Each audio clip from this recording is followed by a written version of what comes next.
sobat calon guru semuanya, setelah kita membuat akun SSC ASN di sscsnbkn.go.id, langkah berikutnya kita login ke akun SSC ASN kita.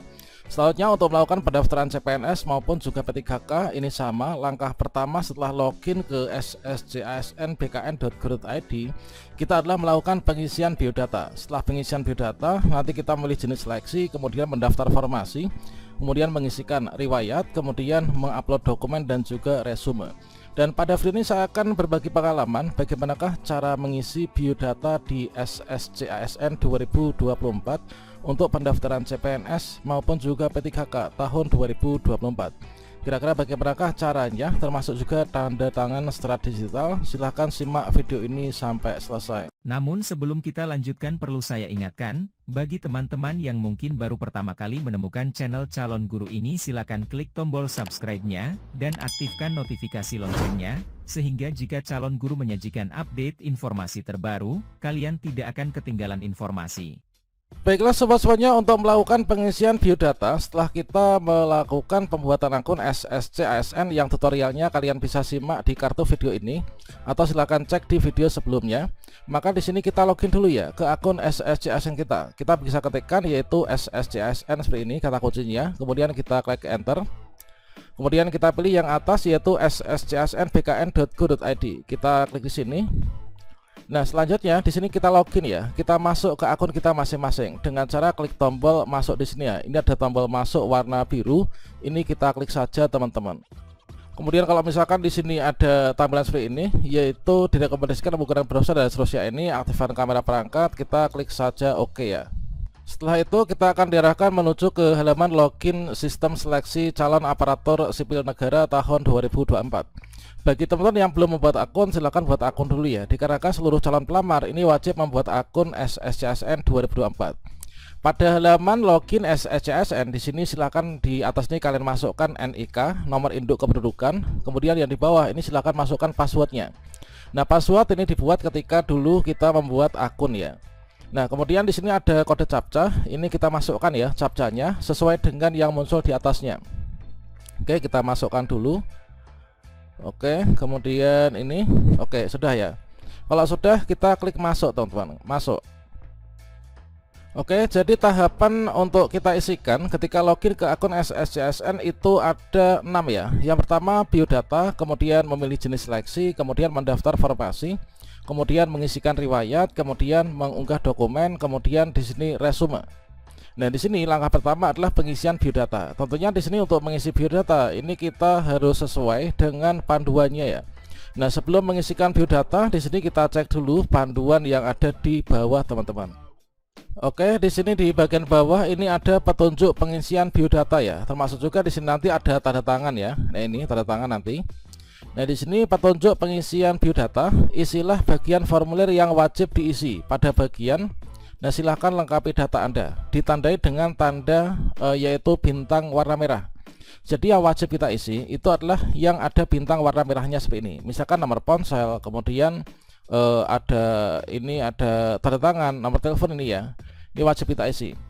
Kemudian Anda diwajibkan mengisi gelar depan, gelar belakang, dan jenis disabilitas ya.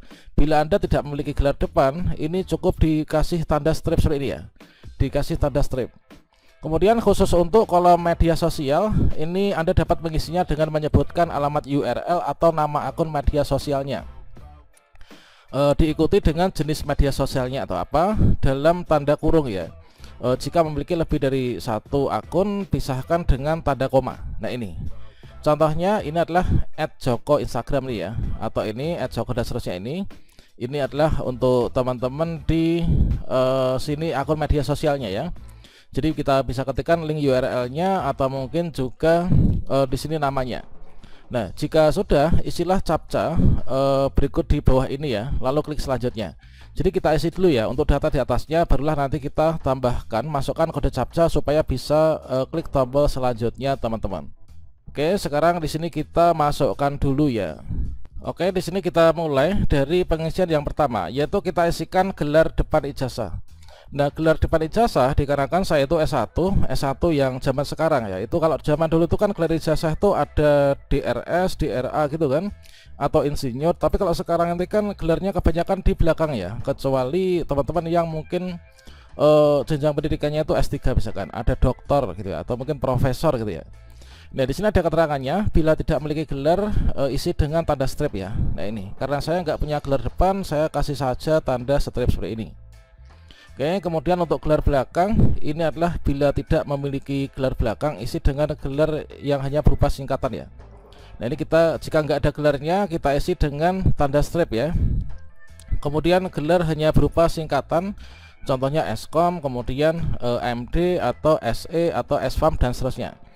Tidak perlu dipanjangkan ya. Ini tidak perlu menuliskan nama lengkap ataupun juga nama pendidikannya. Jadi kita hanya gelar belakang saja. Oke, berikutnya di sini kita isikan ya untuk gelar belakang. Ini karena saya itu sarjana ekonomi, maka saya cukup SE ya. Oke, S.E. Nah, ini kan untuk tata cara penulisan gelar belakang. Kemudian untuk di sini sudah diisi ya. Nama sesuai ijazah ini sudah include dari akun SSCSN, tambah lahir juga demikian. Tempat lahir, email, kemudian jenis kelamin ini sudah. Jadi kita isikan yang di sini masih merah. Berikutnya di sini kita isikan yaitu alamat pada KTP. Nah, teman-teman di sini silahkan dituliskan ya. Kita tuliskan alamat sesuai dengan KTP kita masing-masing. Tentunya kita lihat KTP masing-masing untuk mengisikannya. Kemudian yang di bawah ini sedang mengikuti program beasiswa ataukah tidak. Nah, ini kita apakah Anda sedang dalam mengikuti program beasiswa. Nah, ini kita isi dulu ya. Yang ini beasiswa. Ini kebetulan tidak ya. Kita pilih yang tidak saja. Coba ini kita hapus dulu. Kemudian di sini karena tidak, ini tidak. Oke, berikutnya kita isikan dulu untuk alamat pada KTP-nya. Oke, di sini untuk alamat pada KTP ini sesuai dengan KTP sudah kita isikan ya. Dan saya mohon maaf dikarenakan untuk data-data ini tidak boleh ditunjukkan teman-teman. Daripada video ini nanti berujung nggak bertahan lama ya. Dan di sini kita disclaimer-kan ini adalah untuk tutorial. Namun untuk data pribadi ini kita nggak tampilkan ya. Oke, setelah kita mengisikan alamat pada KTP, sekarang kita scroll ke bawah ya untuk melengkapi di bawah. Dan berikutnya di sini kita mengisi jenis disabilitas. Nah, kita pilih jenis disabilitas, apakah teman-teman disabilitas ataukah tidaknya. Kalau misalkan disabilitas, ini silakan dipilih jenis disabilitasnya itu apa gitu ya. Nah, ini jenis disabilitasnya apa. Ini kalau misalkan teman-teman disabilitas, kalau misalkan tidak ya tidak diisikan. Nah, ini adalah disabilitas sensorik netra, kemudian sensorik rungu, kemudian disabilitas sensorik wicara dan lain sebagainya.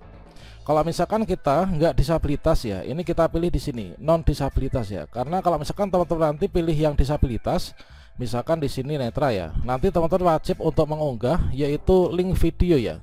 Nah, ini mengunggah link video yang menunjukkan derajat kedisabilitasannya ketika melaksanakan kegiatan sehari-hari. Ini kalau misalkan memilih yaitu disabilitas. Kalau misalkan tidak, ini kita non disabilitas ya. Kita nggak perlu mengisikan apapun di sini. Nah, setelah itu kita isikan lengkapi data ya. Nah, ini kita pilih negara domisili. Jadi di sini domisilinya teman-teman di mana? Apakah di dalam negeri ataukah di luar negeri? Kalau misalkan dalam negeri kita pilih di sini ya. Nah, selanjutnya nanti akan difilterkan di bagian provinsi ya. Di provinsi ini silakan diisikan teman-teman berada di provinsi mana. Dan untuk domisili ini nanti di provinsi, ketika kalian sudah memilih salah satu, maka nanti ketika klik di bagian kabupaten kota ini akan ditunjukkan yaitu daftar kabupaten kota yang masuk dalam provinsi yang teman-teman sudah pilih ini. Nah, ini ya, ini. Oke, sekarang kita pilih dulu untuk yang provinsinya teman-teman. Oke, setelah teman-teman memilih provinsinya di mana, maka kalian ketika klik di bagian kabupaten kota, ini akan ditunjukkan yaitu daftar kabupaten kota yang ada pada daerah provinsi ini. Nah, ini kita pilih dulu ya. Dan selanjutnya setelah itu di bagian atas ini kita masukkan alamat domisili ya. Alamat domisili itu adalah saat ini bertempat tinggal di mana. Nah, termasuk kelurahan, kecamatan, ini maksimal 100 karakter ya. Nah, kalau misalkan di sini kan untuk provinsi, kabupaten kota itu kan sudah diisikan di sini. Jadi di sini kita isikan yaitu maksimal sampai jenjang kecamatan. misalkan desa, kemudian kecamatan gitu kan. Jadi alamat saat ini bisa saja itu berbeda dengan alamat KTP-nya. Misalkan saya KTP-nya Sragen ya, kemudian sekarang saya merantau di Jakarta misalkan, berarti yang alamat saat ini tentunya saya isikan yang di Jakarta ya. Oke, sekarang di sini saya isikan dulu ya untuk alamat domisili saat ini. Oke, sekarang kita sudah isikan untuk alamat domisili saat ini. Kemudian ini alamat domisili saat ini, kemudian ini berada di provinsi ini, kemudian kabupaten ini. Kemudian selanjutnya kita mengisikan agama. Kalian klik saja di sini untuk memilih agamanya apa. Nah, ini silakan dipilih agama masing-masing ya. Oke, kita pilih dulu untuk agama kita. Dan berikutnya di sini untuk status perkawinannya, ini silahkan diisikan ya. Teman-teman sudah menikah atau belum, atau mungkin janda atau mungkin duda, ini silahkan diisi saja, dipilih sesuai dengan kondisi terkini. Dan berikutnya di sini teman-teman mengisikan tinggi badannya dalam sentimeter ya.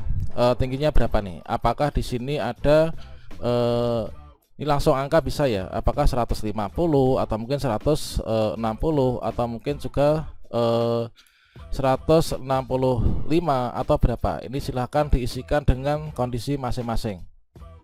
Oke, berikutnya di sini masukkan nomor telepon ya. Nomor telepon ini silakan dimasukkan. Nah, tentunya di sini antara nomor telepon dengan HP. Kalau misalkan kita cek di definisi ya, dari nomor telepon itu nomor telepon rumah ya. Nah, ini. Namun kalau misalkan di sini kita nggak isikan, kita nggak punya nomor telepon rumah misalkan, ini nggak kita isikan, tentunya nanti nggak akan bisa disimpan. Dikarenakan apa? Dikarenakan di sini ada tanda bintangnya ini ya. Nah, ini. Namun kalau misalkan kita itu nggak punya nomor telepon, kita punyanya nomor HP atau nomor ponsel, ini berdasarkan pengalaman di tahun-tahun sebelumnya, ini kita isikan sama nggak apa-apa ya. Misalkan ini nomor ponsel ini kan di sini, ini kita isikan nomor ponsel di sini ya, nomor HP. Nah, nomor telepon ini juga kita isikan sama dengan nomor ponsel ini. Itu berdasarkan pengalaman itu adalah seperti itu. Kalau misalkan kita itu nggak punya nomor telepon, oke, kita isikan dulu ya. Oke, selanjutnya setelah kita mengisikan nomor telepon, berikutnya adalah kita lakukan tanda tangan ya. Nah, untuk tanda tangan ini kalian scroll di sini ya. Ini adalah kalian mainkan saja untuk kursornya. Tanda tangan teman-teman tuh seperti apa? Misalkan adalah tanda tangannya seperti ini. Nah, ini misalkan ya. Ini contoh saja nih, contoh tanda tangan. Ini contoh tanda tangan, kemudian tergantung teman-teman tanda tangan seperti apa, disesuaikan dengan tanda tangan masing-masing. Nah, kalau misalkan teman-teman ingin mengubahnya, tanda tangan ini ingin dihapus, ingin diganti dengan yang lain, ini kalian klik saja clear ya. Nah, ini misalkan tanda tangannya seperti apa nih. Nah, silakan tanda tangan disesuaikan dengan tanda tangan masing-masing. Oh ya, di sini ada akun media sosial. Silakan teman-teman isikan untuk akun media sosialnya itu apa. Nah, ini di bagian akun media sosial ini sesuai dengan petunjuk yang tadi ya, mengisikannya. Oke, misalkan saja adalah saya tuh isikan yang TikTok ya, misalkan di sini saya ketikkan add. Nah, misalkan seperti ini, inilah akun media sosial, kemudian dalam kurung ini adalah oke, seperti ini misalkan contohnya. Kalau misalkan teman-teman memiliki lebih dari satu, nanti silakan diisikan ya. Nah, ini kita kasih username seperti ini, kemudian dikasih dalam kurung ini apa. Nah, teman-teman silahkan yang mungkin belum berteman dengan saya di TikTok, silahkan berkunjung ke Calon Guru Official. Oke, ini adalah sudah clear ya, sudah selesai untuk pengisian biodata. Nah, langkah terakhir setelah kita mengisi biodata, ini kita klik langkah selanjutnya supaya nanti bisa tersimpan. Nah, setelah kita itu mengisi biodata ini sampai dengan tanda tangan, maka berikutnya kita klik selanjutnya. Kalau misalkan teman-teman tidak klik selanjutnya, kalian ujuk-ujuk keluar, maka data yang sudah kalian isikan ini nggak akan tersimpan. Nah, supaya tersimpan bisa dilanjutkan nanti misalkan atau besok, maka di sini kalian harus lanjutkan dulu ya. Untuk melanjutkan ini kita masukkan kode captcha. Nah, ini kode captchanya sesuai dengan yang muncul di monitor masing-masing ya. Oke, ini kode captchanya demikian. Kemudian seperti ini, kemudian kita klik selanjutnya. Kita klik selanjutnya. Nah, ini kita sudah selesai ya. Di sini kita kalau misalkan kalian sudah masuk di memilih jenis seleksi, maka untuk isian biodata ini sudah tersimpan otomatis. Kalau misalkan kalian nggak lanjutkan mengisi captcha nggak selanjutnya, maka nggak akan tersimpan ya. Ketika kalian mungkin laptopnya mati atau mungkin juga keluar. Nah, berikutnya di sini nanti kita akan mendaftar seleksi. Namun untuk sekarang ini yang dibuka barulah untuk yang CPNS ya, karena memang untuk yang P3K sampai saat ini belum dibuka. Oke, demikian tutorial cara mengisi biodata di SSCSN untuk pendaftaran CPNS dan juga P3K. Semoga bermanfaat.